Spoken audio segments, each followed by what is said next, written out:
Yeah, what up, what up, what up? This is 10 Toes Down TV, and you rocking with Mikey T, the movie stars, number one in the land, in the country. Tune in, Mikey T. Not because I said it, because you have to. This is where all the information is at. This is where the best is popping at. This is where it's happening at. Mikey T, the best in the nation, bro. 10 Toes Down said it. You had mentioned serving time, Could you tell me how much time you actually served in total? I did 21 years. So I got sentenced to 15 years, and I ended up serving 21. I did the 15, and after 15 years, I have 15 to life. So after 15 years, I go to a parole board, and they decide whether or not to give me 2 more years, 18 months, or 1 year, or 6 months. They gave me 2 years. And then after 15, I wound up getting a pill within a year. I went back again. They gave me 2 years again. Then I went back in 17 years. And then they gave me 2 years. They kept giving me 2 years. And it was all because of the nature of the crime. And the wording, like I tell the kids, I tell them, listen, when you go to court or when you go to prison and parole board, or when it comes to the court system, it's a different language. You know what I'm saying? So it's not like the English language. And you're not going to fully understand it. So we dealing with so-called ebonics, the way that we speak.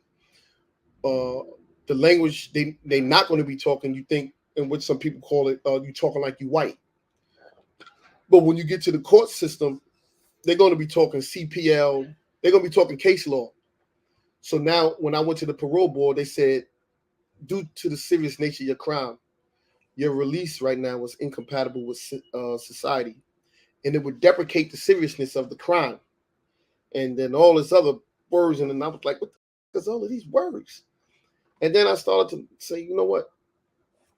Let me go back and see what happened. So I went back into my paperwork from when I got sentenced, and the judge said, do you have anything you want to say? And I started talking, but I couldn't understand what I was reading. After being locked up all these years, I'm like, that can't be me talking like this. That's not me. And it went like, well, Your Honor, I was, and then because because the gun. See, what happened was, I had came and I got in the no. See, I went down the block. You see that I'm not even saying nothing, and that's how it was on the paper. I'm like, what the fuck is this? I couldn't sound like that. And then I went to my parole papers, and I was doing the same thing. And I was saying to myself, you's a dumbass nigga. You dumb as shit. Look at you. You in jail. You can't even talk. You all in the street, in the yard, talking all of this shit. But when you get in front of these people, you can't even talk. You twisting on your words. You don't even know how to talk. So I began to teach myself. It wasn't about school. I already had graduated school, got my GD, college and all that. That shit wasn't about none of that. This shit was about me. I sat in my cell. And every word that they used to say to me in that parole board, I studied that word. And then how I went back to grammar school. I went back to kindergarten, use it in the sentence. And I started using it in the sentence. And then why they would use that word. Are they able to use that word? Boom. And then I started taking different words and understanding. Then I started reading the psychology books. Then I started reading books on lying. Body language, deception, and different things like that, and how to read the people and engage with people. And then that's when I began to learn how to talk better, and how to express myself. And then reading these psychology books and the criminal mind, that shit was talking about me. I was like, yo, I be doing that same shit. I be thinking like that. Boom. And I said, oh shit, yeah, that's me. I'm dumb as shit. I used to myself with self-talk and self-hate. I can't stand you talking to me. So I had to better myself, man. And then when I finally went to that parole board, and every time they asked me the same question to see if I understood why I did what I did. And that's the same thing with these kids today. You ask them, they don't know why they even doing what they doing. You know what I'm saying? Why you selling drugs? I'm trying to get money. Oh, so you think that's what it is. You just think it's about money. You know what I'm saying? It's deeper than that. And they asked me the question, why you shot him? But before I answered that, they said, why you had a gun for? And every time I went to parole, I said I had it for protection. They said, yeah. So you grew up in a household with your mother. Yeah. So your mother had a gun for protection too. No.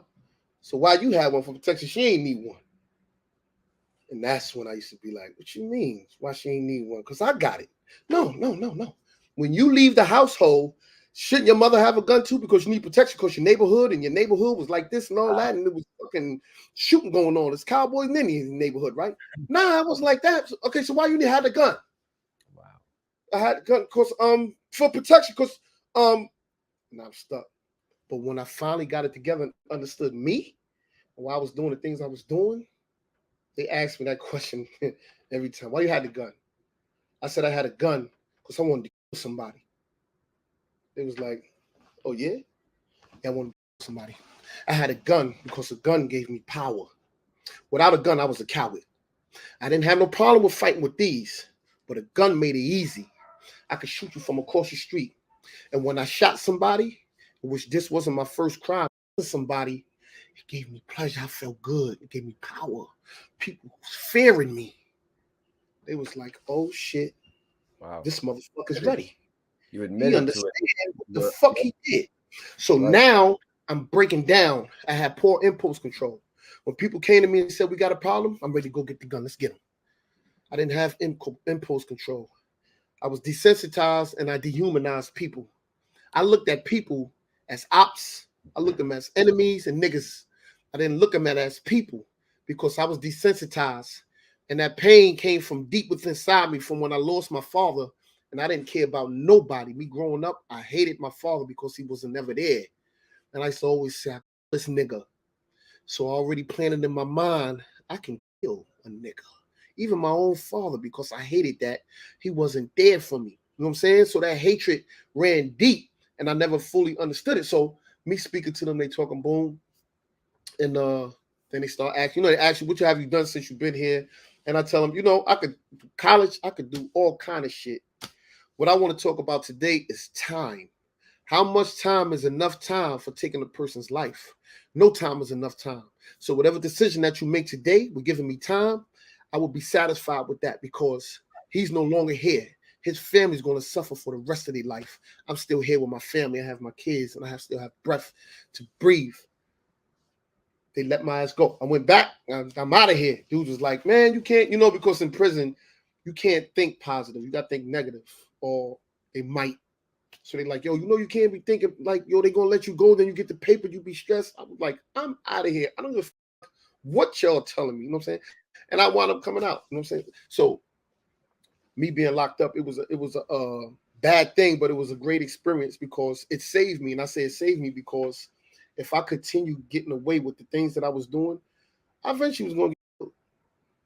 And after that right there, that incident, that shit made me feel like extra like I'm about to go Machine Gun Kelly, all of this shit because I don't care. And I didn't care, but I had problems with police. I done had situations where the police came on a scene with me and I'm arguing with my girl, man, just arguing. And they come, yo, take it down. And they got the stick out. And I just smacked this, get the fucking stick out of here. One of y'all niggas pull a gun on, shoot me. They like, what the fuck is wrong with him? I was bugging like, yo. That's crazy. It wasn't drugs. It wasn't no medication. It was just, I hate it. I just hate. I had that hate in me. There. Yeah, you were there at that point. Like I've actually spoke with Hot Boy Turk. You know what I mean? I've done interviews with guys like Hot Boy Turk who explained his situation like that to me as well. 10 toes. Like that was an amazing breakdown right there. And, because we hear it a lot that they don't let you out at these parole meetings until you fully understand what you've done wrong. You know what I mean? That's one of the last things, I guess, you got to, before they let you back out into the real world and shit. Mm-hmm. So, like I had homeboys right after I made it. I told them, I said, yo, when you go in there, you can't be bullshitting. Because I know dudes that been in there longer than me, and they was going in there with the same thing about why they had weapons and all that. I said, no, you got to go in there and tell them the truth. They're like, but I am telling the truth. And I said, right. Yeah. I said, let me get the truth. Tell me this. Why did you have your gun? He said, no, I had it for protection because I had beef with these dudes. That's not why you had it. You had it because you was going to kill one of them dudes. That's why you had it. You had it because my whole thing was, I said guns don't kill people. People kill people. In order for the gun to work, a person got to be behind it, pulling it. The gun ain't gonna get up and do it on his own. So people, and no matter how much you try to fight it, they never gonna let you go. And their whole thing was, I'm not going in there saying I had it because I was gonna kill somebody. I said, well, you ain't never get out there. And guarantee you, my man's that was locked up for year after years after years. And they called me, yo, they hit me again. I said, what you went there and said? Nah, I told him, I said, see, you ain't listening, motherfucker. Right. 100%. You don't want them to see the good person in you and the change that you made. You can tell them about that change, but first tell them the ugly side. They want to hear the ugliness in you. Yeah. And then they want to hear your transition, how you transition to become the good person you are today. You going in there telling them all is good. Yeah, I went to college, I did this, and I got a family. But they want to hear that shit. You somebody. They ain't got their family member. What you gonna say to the victim? What can you say to the person in the grave or to their mother right now? What you gonna say? Oh no, I had it for protection. Your son was coming at me. They don't want to hear that shit. You know what I'm saying? So when it comes to prison, when it comes to parole, right? Also at the same time, parole is a tricky thing because they want to hear that side, but also it's a number game too when it comes to parole. Sometimes they want you to do a certain number. Sometimes they feel that the court system lets you go. You got over. You got some dudes that got 5 to 15 years for murder. And the court and the parole to hit them and make them do 10 years, make them do 12 years. You know what I'm saying? Make them do more time. With me, the judge was on me. The judge put in my papers, he's a manipulator and he shouldn't be released. That's what they put in my paperwork because I manipulated the system and and then when they were saying that, I was like, I know manipulator, y'all bugging out. That's not me because I'm only seeing the good in myself. But what it was is that after I committed my crime, I went to the precinct and I told the police I was there. I seen the dude that did it. And I was out looking for the guy with the police. And I'm the guy that did it. And then the next time they call me down there, so we want you to look through the books and boom. And I'm going through the books. Like, nah, I don't see him in here. I don't see the guy. And then they got caught on to it. They said, hold on. This fucker right here is something about him. You know what I'm saying? And then they wound up getting me and locking me up. But I was a manipulator. I was about with everything that the judge and everybody was saying, but I just didn't want to face the fact that that's what I was. You know what I'm saying? That's some real shit right there, man. So what year did you eventually get out of jail, Toes? 2012. 2012, man. Beautiful, man. And I wanted to ask which New York correctional facilities were you housed at? Oh, all of them shits. All the maxes from Sing Sing, Auburn, to Elmira, to Wendy's, to Sullivan, to Otisville, to Woodburn. Shit. No, I go to Mid-Orange. Coxsackie, Rikers Island, Brooklyn House, the Tombs. All of them shits. I just ain't never been to Attica. I was in Clinton. Yeah. I was in the worst of the worst. We got 300 people in here. I want you guys to share this video. Also, subscribe to 10 Toes Down TV. He releases videos pretty much on a daily basis. Right now, we're actually getting in depth with 10 Toes Down right now. I wanted to ask, did you have any run-ins in jail with any of other rappers who were locked up? Did you, throughout the years, did you meet anybody? Like, I know China Mac was locked up for a stint. Shyne, Tragedy Gaddafi. Yeah, nah, Shyne, my man. I don't know if I had pictures up before with me and Shyne. Shyne was my man. Shyne was cool. Yeah, me and Shyne was together. Shyne was crazy. Something wrong with Shyne. See, no bullshit. I'm not saying like something wrong. You're not saying, yo, something wrong with this dude. Ain't nothing wrong. Something wrong with him. Really crazy. Well, Shyne he was with J-Lo and Diddy. You know what I mean? He was with J-Lo and Diddy at the prime of his career. He had this shit, right? Shyne used to make a whole meal, a pasta, a pie, all kind of shit. He make a whole bunch of food. Talk to me, man. Back to me. I'm talking to you. Talk back to me. He make a whole meal, right? And then go in the bathroom and throw it up. He got shit on his shirt. I'm like, what the hell is you doing? That motherfucker will eat a whole meal and then go throw it up. They got a name for that shit. Yeah, my grandfather would be doing that shit. They do that and it keeps their appetite up too, but it also keeps their weight down. Yeah. And I'm like, yo, what the fuck sick shit is this dude doing, man? And then we did a show. Me and him did a show in jail before. because I used to talk like Shyne and rhyme like he ain't like it, but I used to rhyme like him, right? So they put the beat, you know that Don Levy, whoa, and yeah, that boy. So I come out, don't tell me who wanna fuck with us. Ashes to ashes, dust to dust. Yo, I used to come through and I'd be talking to him. And when I used to sit with him, sometimes I'd be like, yo, what up, Shyne? What's up, King? You good, Shyne? Angel Kanana niggas. He'd be like, hey, yo, why you doing that, man? Stop doing that. He was cool though. Everybody loved Shyne. He was official. He was the Jew. He wasn't Shyne in jail though. He was Levi. His name was Moses. Moses Levi. Right. That was his name in the joint. Shyne was cool. Slick Rick was cool. Who else? Nah, Tupac was in the media. He was in Clinton, but he ain't come over to where I was at. Who else? That's it. Shyne. Yeah. That was Slick crazy, Rick. man. You know, G Unit was courting Shyne when he was in jail. Shaw Money was calling him for the label deal. He eventually signed with Def Jam for $3.5 million. Did anything change for Shyne when he signed for $3.5 million? Nah. He still was the same. Nobody never was Shyne. Nobody. He was good. He worked in a Jewish office. He the one that gave out. He sold the Jewish breads and shit. He stayed to himself a lot. He had a couple of dudes he would talk to. He would go to the yard. This was crazy shit. Cause I'm in the yard. I'm hitting still. Everybody in the weight pit. Shyne coming in. Yo, get the 20s. He'd do 10 reps. Put the shit down. That's it for the day and walk out. Yo, Shyne, stop coming in here, man, with that stupid shit. And he really thought he was doing something. But yeah, Shyne was a good dude. He was cool, man. I seen him on the. I seen a lot of people when they came to see him. You know what I'm saying? A lot of people came, those that showed him support.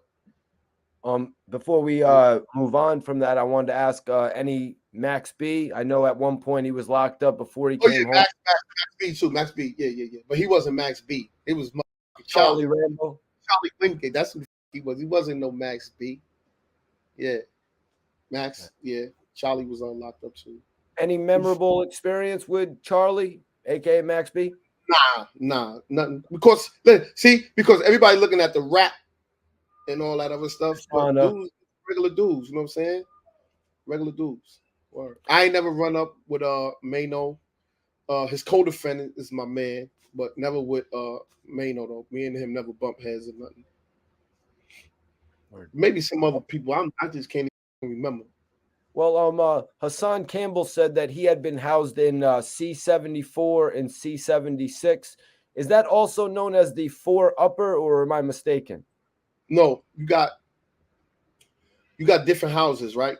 I mean, you got different prisons on Rikers Island. You got C-74, C-95, HDM, all these different.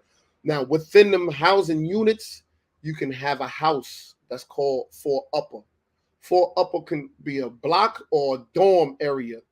And it could be 4 Upper, 4 Lower, 3 Upper, 3 Lower, 2 Upper, 2 Lower. And that's how the houses are named, you know what I'm saying, throughout the house. So on Rikers Island, you got 1 Upper, 1 Lower, 2 Upper, 3 Lower, you know what I'm saying, like that. That's how the houses go. So he said he was in C-74, 4 Upper or some shit. I don't know. When I was on Rikers Island, that wasn't the house that was like the most dangerous house to be in, the tough house. Now, when I was on Rikers Island, it was Mar 9. Mar 9 was one of the craziest houses. It's a mod. So when you say mod, it's a dorm. The uppers and all that, I think they cells. I can't remember. I think that's how it go. The mods is dorms, the uppers is cells, and lowers is cells, whatever. But Hassan said he was on Rikers Island at a time when you didn't have to hold your own. He was there at a time when it was gang banging and dudes jumping dudes, and it wasn't what you know, it was who you knew. You know what I'm saying? It wasn't about when I came in, the phones were straight out. You pick up the telephone, you could call your family straight out on the phone.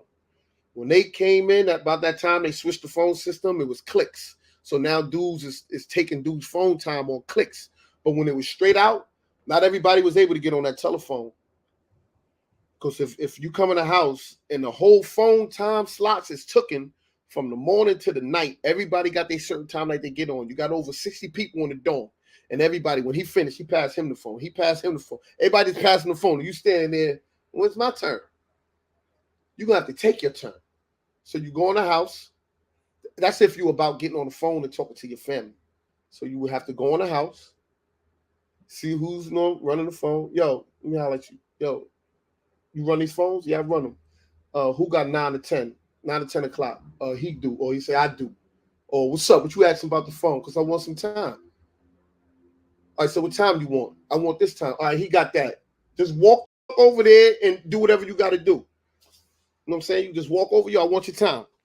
Oh, yo, tell him come to the bathroom. I want to go gun to gun with him for his time. And then that's how it was. Or you could go in the house, go to the phone, somebody on it. Yo, excuse me real quick, bro. Let me just see the phone real quick. Boom, take the phone, take it loose, and go in the back. I got the phone now. Come get it. What's up? Pull your knives out. Let's get it. You got dudes that did it like that. Or you had some dudes that had to take the phone. You could screw the mouthpiece off and take the phone piece out when you talk to. You take it out, put it in your pocket. All right, now what's up? What y'all gonna do about it? Either they're gonna finish you or you gonna, you know what I'm saying? They're going, yo, bro, let me talk to you for a minute, man. Yo, but listen, man, no capping, no bullshit. Hassan Campbell could not, he's not ready for war. He's not ready for that type of world. He went into a building with Whack 100 and didn't even know that Whack didn't like him. Whack already studied him. Whack seen his videos. Whack